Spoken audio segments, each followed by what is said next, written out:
Vai. Buongiorno a tutti. Sì. Vado io, ti presento subito perché poi ti lascio tutta quanta la parola. Grazie infinite. Siamo al penultimo del nostro slot qui al Palazzo della Gran Guardia.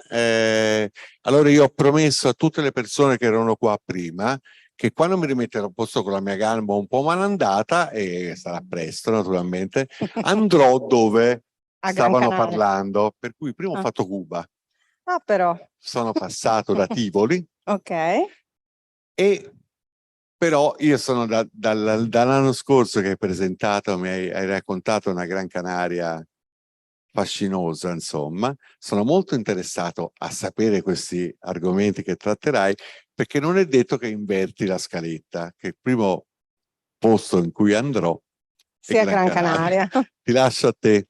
Allora, buongiorno a tutti, grazie per essere qui. Ovviamente parliamo di patrimonio UNESCO, anche se su Gran Canaria ci sarebbe tantissimo da raccontare.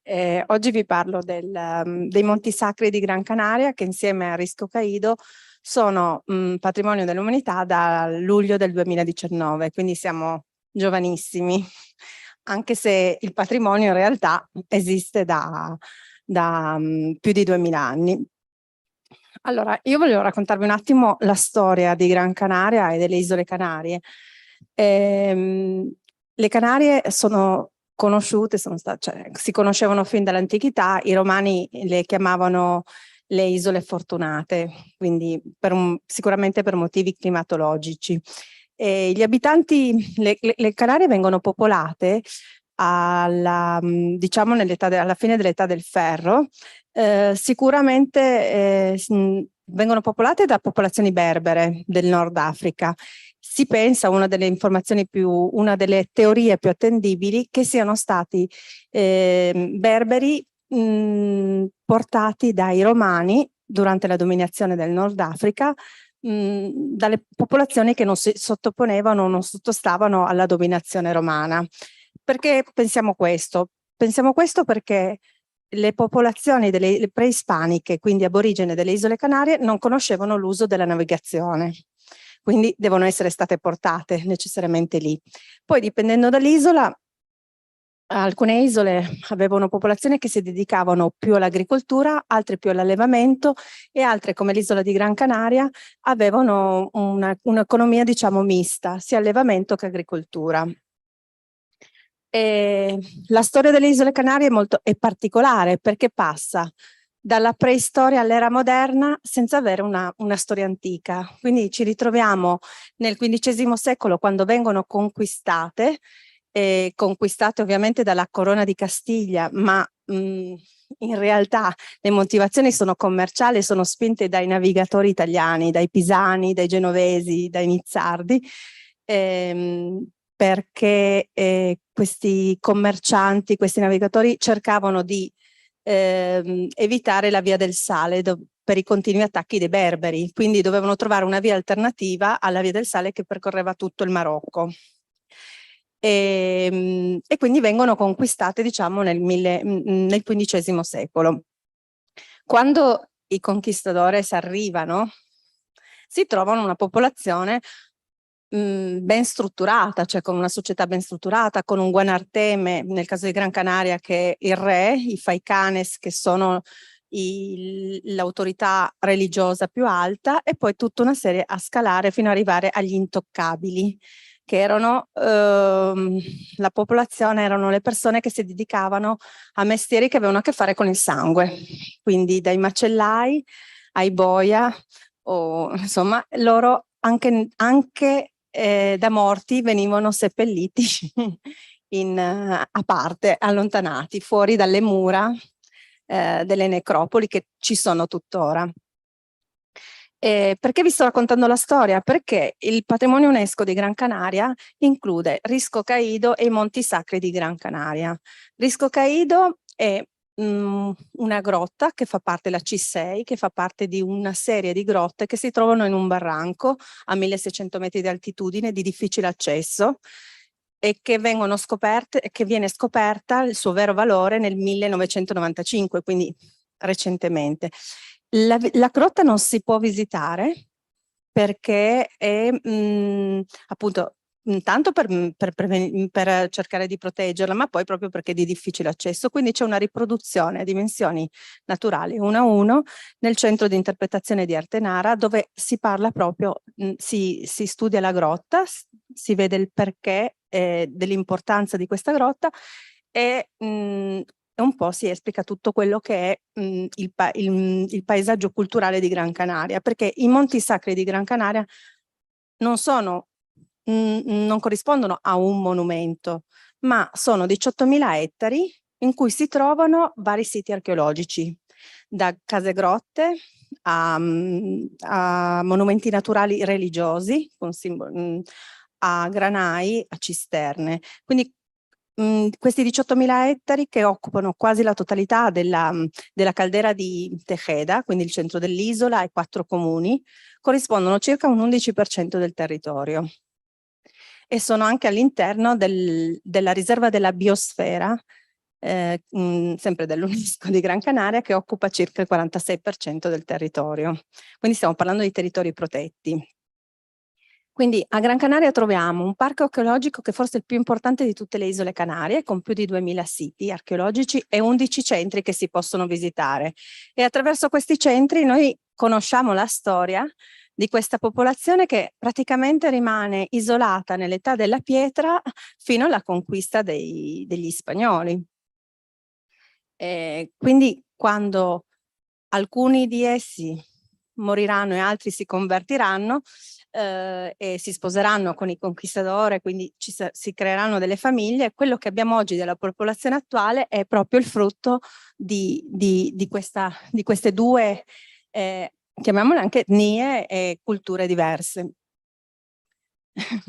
Vado? Quindi io quello che consiglio quando si va a Gran Canaria è dimenticare un attimo quello che è l'immaginario che abbiamo tutti del mare, delle località turistiche che sono meno di un 10% di tutta l'isola. Quindi se pensiamo alle località turistiche come Playa del Inglés o Maspalomas, che sì sono interessanti, sono veramente meno ancora di quello che è il patrimonio culturale e patrimonio UNESCO di Gran Canaria come spazio, come territorio, mentre c'è tutto il resto dell'isola che dal punto di vista paesaggistico e dal punto di vista storico ha un valore inimmaginabile. Io vi suggerisco anche, allora intanto di visitare la grotta del Risco Caído, perché è una sorta di calendario o di dialogo con le stelle che avevano gli aborigeni. Questa grotta veniva illuminata da una volta, cioè nella volta c'era una specie di finestra, quindi una finestra secondo gli esperti probabilmente creata, non naturale, e sulla parete di questa grotta sono raffigurati un numero incredibile, forse uno dei più alti, di simboli pubici. Quindi era una sorta di calendario che indicava anche che simboleggiava la fertilità. E questa grotta veniva illuminata, questi simboli venivano illuminati dal 15 marzo al 15 settembre dalla luce del sole, mentre dal 15 settembre al 15 marzo dalla luce della luna piena. Quindi io vi consiglio veramente di andare. Poi altri siti importanti sono ovviamente il Roque Bentayga, che era un simbolo religioso, che è un monumento naturale, il Roque Nublo, che è il simbolo di Gran Canaria, che è questo monolito che si trova a quasi 1700 metri di altitudine, è alto 70 metri, è una passeggiata bellissima, si fa in meno di un'ora. Dalla base, si passa dalle pinete, si arriva a questo paesaggio lunare ed era il centro geostatico dell'isola ed era anche il simbolo religioso dove gli aborigeni, che adoravano soprattutto le stelle, pregavano. Inoltre troviamo la Cueva Pintada, che si trova a Galdar. Galdar è stata la prima capitale, era la capitale preispanica di Gran Canaria. il nome preispanico era Agaldar, e proprio nel centro del paese troviamo un villaggio aborigeno che è stato scoperto casualmente da un agricoltore perché è sprofondato, e quindi abbiamo trovato queste case e questa grotta di Pinta che era sicuramente un luogo religioso dove i Faikane pregavano. Raccomando anche di visitare il cenobio di Valeron, che è un granaio che si trova, bisogna fare tantissimi scalini, credo più di 500 scalini, però è bellissimo, ha 350 silos. Questi silos erano chiusi da una porta o di legno o di pietra, il ferro non esisteva, quindi la cosa interessante è che quando le popolazioni aborigene arrivano, i primi berberi arrivano sulle isole, ritornano praticamente all'età della pietra perché non c'erano metalli sulle isole. questo è importante saperlo. Comunque queste porte venivano dipinte con quello che si trova solo a Gran Canaria, con quello che erano i simboli chiamati pintaderas. Ogni famiglia aveva una pintaderas, aveva questo simbolo unico che le distingueva dalle altre famiglie. Ovviamente i granai servivano a conservare l'eccesso del raccolto in previsione di periodi di siccità, e veniva anche dato la 10ª parte al guanarteme in un granaio comune, e bisognava comunque consegnare la 10ª parte di ogni raccolto. Una volta conservato, cioè una volta messo nel granaio, si chiudeva e non si poteva accedere se non sotto permesso del guanarteme, quindi del re. C'era addirittura una grotta in cui vivevano i custodi per evitare possibili furti. Il sito che a me piace di più, lo riconosco, è la necropoli del Maipes. Il Maipes è una contrazione canaria del Malpais. Il Malpais sono quelle rocce, cioè sono quelle pietre laviche che sono assolutamente inutilizzabili, dove il terreno non si può coltivare, e sono frutto di una colata di milioni di anni fa. E su questa colata, che va dai vulcani più antichi spenti, perché a Gran Canaria tutti i vulcani sono spenti, nella valle di Agaete, nel nord dell'isola, questa colata arrivava fino al mare, attraversava tutta questa vallata, la vallata di Agaete, e sul mare ha formato delle piscine naturali nell'oceano, mentre a metà della vallata troviamo questa necropoli che ha più di 800 tombe e che sono molto interessanti. Gli aborigeni all'inizio del loro periodo sull'isola di Gran Canaria seppellivano i loro morti nelle grotte. Non sono state ritrovate bare, non ci sono. Mano a mano che la popolazione si strutturava e quindi c'era un'evoluzione, si evolveva, hanno iniziato a creare delle proprie vere necropoli proprio in questi terreni che erano assolutamente inutilizzabili. Il corpo veniva semplicemente depositato sul terreno avvolto da foglie, da una stuoia, e veniva costruito intorno in forma rotondeggiante con delle pietre questa specie di cono che era la tomba, e a volte aveva un cono più piccolo sopra. Più il cono era grande e più aveva un cono su, questo ovviamente denotava che lo stato sociale del morto era più elevato, sì.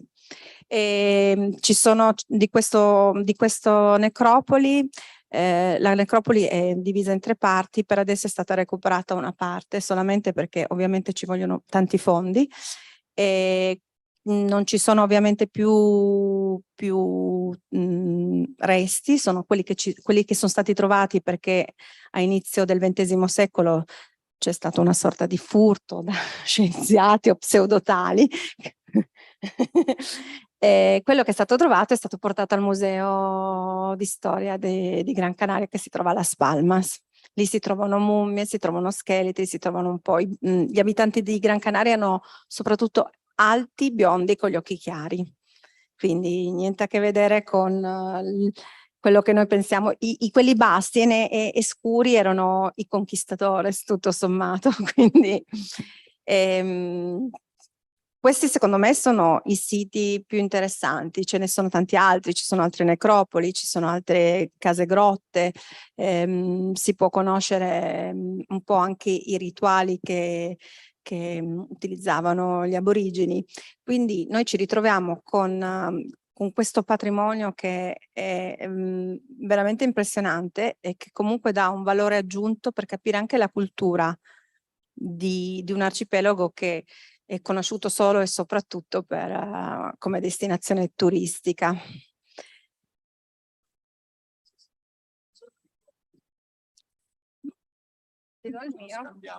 Allora, ti faccio, tanto grazie Silvia, ti faccio un paio di domande così, non soltanto per le persone che sono qua, ma quelle che ci stanno seguendo in diretta, ma soprattutto per quelle che avranno voglia di riavvolgere il tutto anche nei giorni e nelle settimane successive.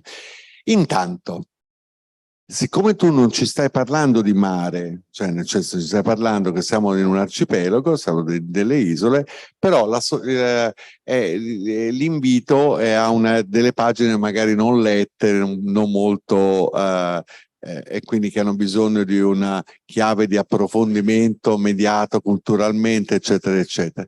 Per un viaggio di questo tipo, quali sono i mesi migliori?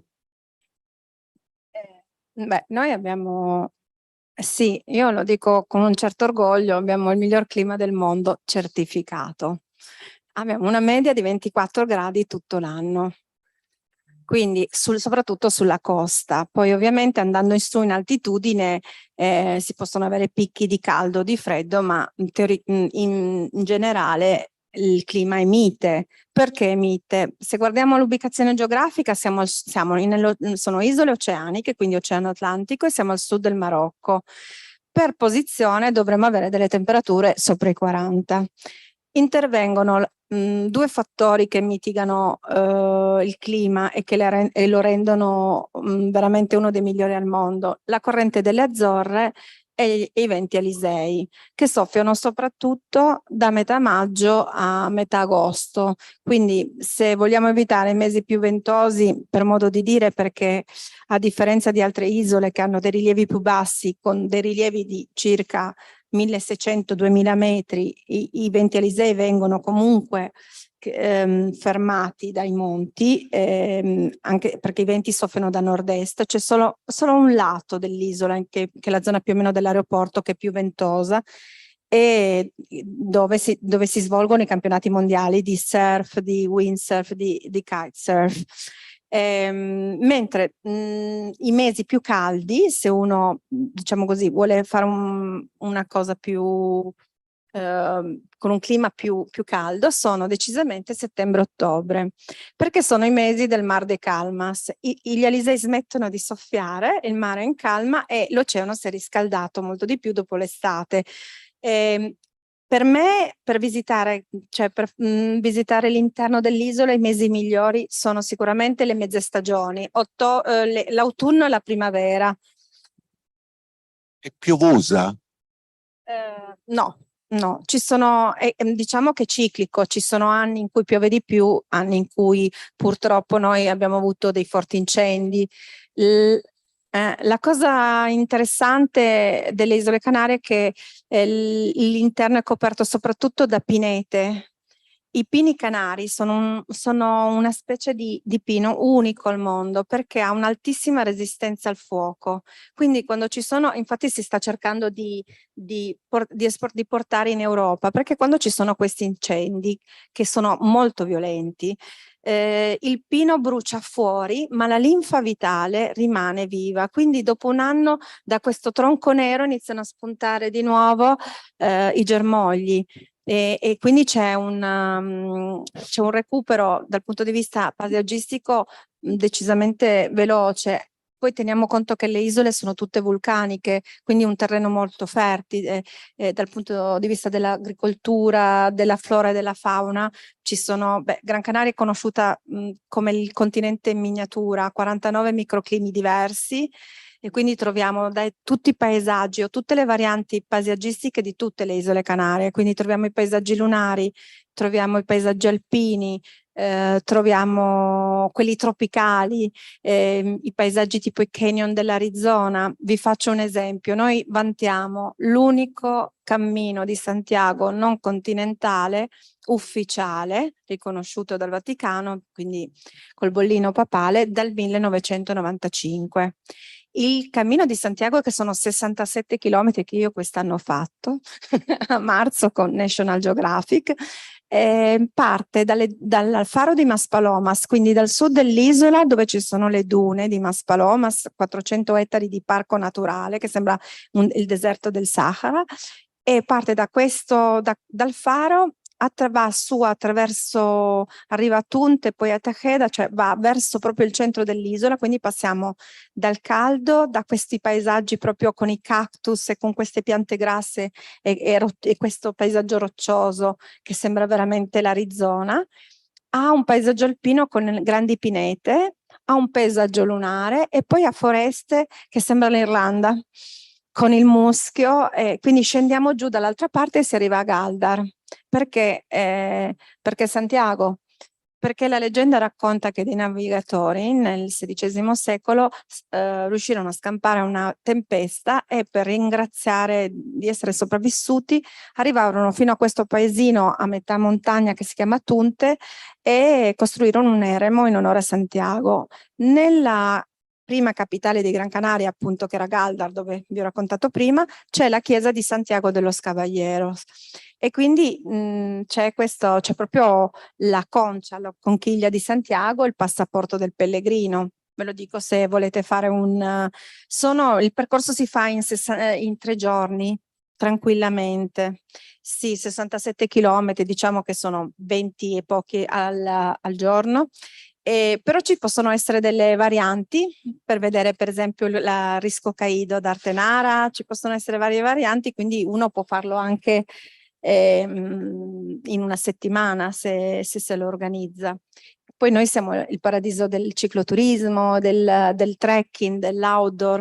Adesso a fine ottobre abbiamo il Gran Canaria Walking Festival, che è un festival che ormai c'è da più di 10 anni, a cui partecipano 800 paesi diversi. Sono 3 giorni di cammini per zone, anche per percorsi come la Via della Plata, che è uno dei percorsi aborigeni dell'isola, che percorre tutta l'isola, che insomma ti permette di conoscere una Gran Canaria diversa. Sul pratico, collegamenti dall'Italia? Quest'anno, guarda, dall'anno scorso abbiamo raggiunto una cosa incredibile, 10 aeroporti diversi, non era mai successo da 20 anni, abbiamo voli diretti da Torino, Milano, Bergamo, Treviso, Venezia, Bologna, Pisa, Firenze, Roma. Speriamo presto Napoli, perché purtroppo il sud è quello più difficile, e poi voli di linea regolari via Madrid o via Barcellona con Iberia. Diciamo che l'hub spagnolo sono sia Madrid che Barcellona, dove ci sono molti collegamenti, mi immagino. Sì, ci sono, con Iberia per esempio da Madrid ci sono quasi 20 collegamenti al giorno, appunto, quindi insomma. Anche perché gli isolani, cioè siamo veramente al sud del Marocco, la popolazione canaria viaggia per qualsiasi cosa, cioè se non ti muovi in aereo, cioè con la nave ci si mette 2 giorni a arrivare sulla costa di Cadice. Quanto ci vuole in termini orari un diretto Roma? A Roma sono 3 ore qualcosa, Torino sono già 4 ore qualcosa, dipende da che punto dell'Italia parti. Certo. Adesso abbiamo le solite low cost come può essere Ryanair, Wizz Air, però abbiamo anche la compagnia canaria, Binter Canaria. Buona. Sì, è una compagnia che nasce come compagnia come Iberia, e 30 anni fa diventa solo compagnia isolana, cioè quindi insulare, e da un po' di anni vola non solo la penisola ma anche con Francia, soprattutto Francia e Italia. L'anno scorso ha aperto le rotte da Torino e da Venezia, quindi siamo vicinissimi, una volta alla settimana, e da quest'anno anche Firenze. Quindi voli di linea. Sono molto contento di questo perché vivo vicino, insomma, comunque ci arrivo in motorino Allora, i voli di Binter sono il sabato. Il sabato poi oltretutto hanno degli orari meravigliosi, devo riconoscere, perché partono sempre dall'Italia verso le 4 del pomeriggio. Buono. E rientrano alle 3:30 del pomeriggio, cioè arrivano alle 3:30, certo. partono alle 10 da lì. E alle Canarie c'è un'ora meno. Anche alle Isole Canarie c'è un'ora meno, siamo sul meridiano zero, anche perché il meridiano era fino alla fine dell'Ottocento, era sull'isola del Hierro, prima che una delle Isole Canarie. Prima di passare a Greenwich era al Hierro, l'isola più occidentale delle Isole Canarie. Poi vi invito anche a scoprire il centro storico di Las Palmas, che dovrebbe essere dichiarato patrimonio UNESCO. Credo che ci sia un problema di prossimità con la laguna di Tenerife. Il centro storico di Las Palmas è la capitale di Gran Canaria ed è anche un capoluogo di provincia a cui appartengono l'isola di Fuerteventura, la Graciosa e Lanzarote, oltre a Gran Canaria. Las Palmas è una città, secondo me, bellissima, dinamica, ci sono tante città dentro una città. I centri storici sono Vegueta e Triana. Vegueta, dove è stata fondata la città nel 1478, è veramente un gioiello del 1500, del 1600, del 1700. Ci sono anche molti hotel boutique. C'è la casa museo di Cristoforo Colombo, che vi segnalo e che speriamo nel prossimo anno o in quello a seguire di poter fare dei progetti con l'Italia, proprio per la relazione che Colombo ha avuto con Gran Canaria, perché dei 4 viaggi per le Americhe Cristoforo Colombo ha fatto scalo 3 volte a Gran Canaria, primo, secondo e quarto viaggio. Il quarto viaggio lui era già malato. Capoverde è lontano da lì? È un'oretta più in giù, sono isole portoghesi. E sono queste che sono forse le più famose per il vento, no? Capoverde è forse ancora più ventosa delle Canarie, Gran Canaria? Ma l'isola forse più famosa per il vento è Forteventura. Forteventura, ma perché Forteventura delle Isole Canarie è l'isola più antica, quindi quella in cui i picchi sono stati più erosi dal tempo, quindi quelli con meno altitudine. Non essendoci altitudine, i venti passano. Infatti è il paradiso dei windsurfisti, soprattutto dei windsurf. Sì. Allora, ringraziamo anche per le persone che sono in presenza Silvia, che è stata bravissima come al solito. Grazie. Ci accompagna dall'inizio, credo veramente da un sacco di anni che 6 anni, credo. 6 anni che Gran Canaria è presente. Ormai ve l'ho raccontato in tutte le salse. Il prossimo anno parliamo di Cristoforo Colombo, magari. Magari sì, perfetto. Tutto quanto lo potrete riavvolgere insomma, fra qualche giorno, sarà integrato sul programma scientifico, sul tuo slot. Ci sarà la possibilità di riavvolgere il video. 5 minuti di intervallo e abbiamo l'ultimo slot proprio di questa edizione, almeno questa sala, perché di là c'è ancora qualche cosa che è sui 50 anni della Convenzione UNESCO, tenuta dalla Federazione Italiana Club e Associazione UNESCO, e che è interessante anche quello, ma non perdetevi, fra 6, 7, 8 minuti parliamo di Roma Caput Mundi, in chiave però del grande progetto del PNRR, che stanzia per la città di Roma 500 milioni di euro, in chiave e in visione Giubileo 2025. Beati loro. Che oltretutto il Giubileo 2025 è Pellegrini di Speranza, quindi si rifanno ai cammini. Bene, perfetto, benissimo. Per cui ci vediamo fra 7-8 minuti. Grazie a tutti.